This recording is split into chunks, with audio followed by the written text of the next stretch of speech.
The hero's journey is one of the most popular tropes in media tellings of stories.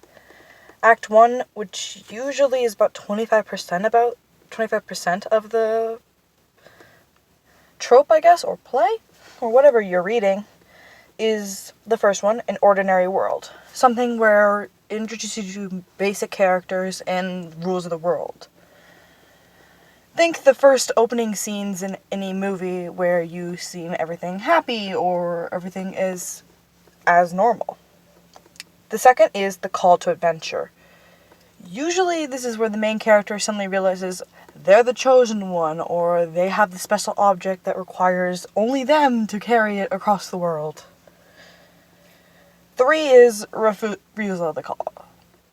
That may sound weird, but in almost every version of the hero story, the main character doesn't want to do it. They end up having to get persuaded by multiple people, which often leads to meeting with the mentor, part 4. Which is the Gandalf character. Everyone knows the character, and they're usually the kind older figure who helped them on their way. And the 5th part is First Threshold, where they finally accept, okay, we're doing this. It's now or never. We gotta do this.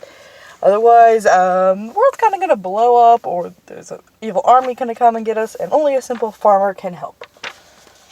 That is the start of Act 2, which starts with Part 6. Test, allies, enemies. As weird as that sounds, test.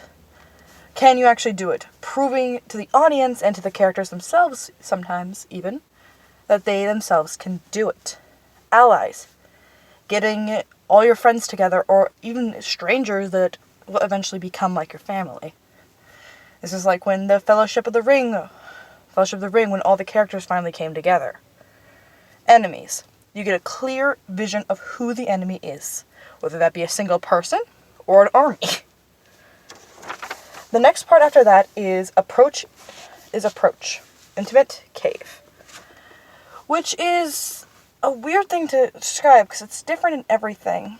It's usually when characters are finally getting pushed. Pushed not to their breaking point, but it's just like, oh, this is real. This is real. Oh shoot, this is real. Then reading directly into part 9. 9, sometimes. Part 8, which is the ordeal.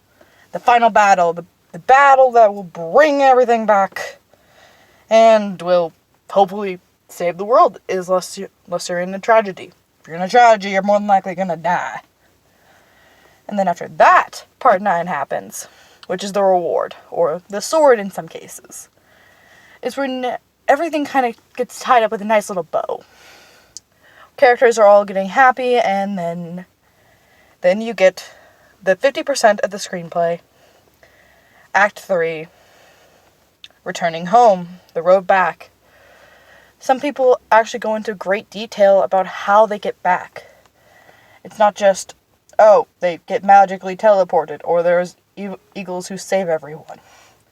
In most versions, it's just a road back. Resurrection. An old threat possibly could happen again, and that sets up for sequels, but this is not always needed.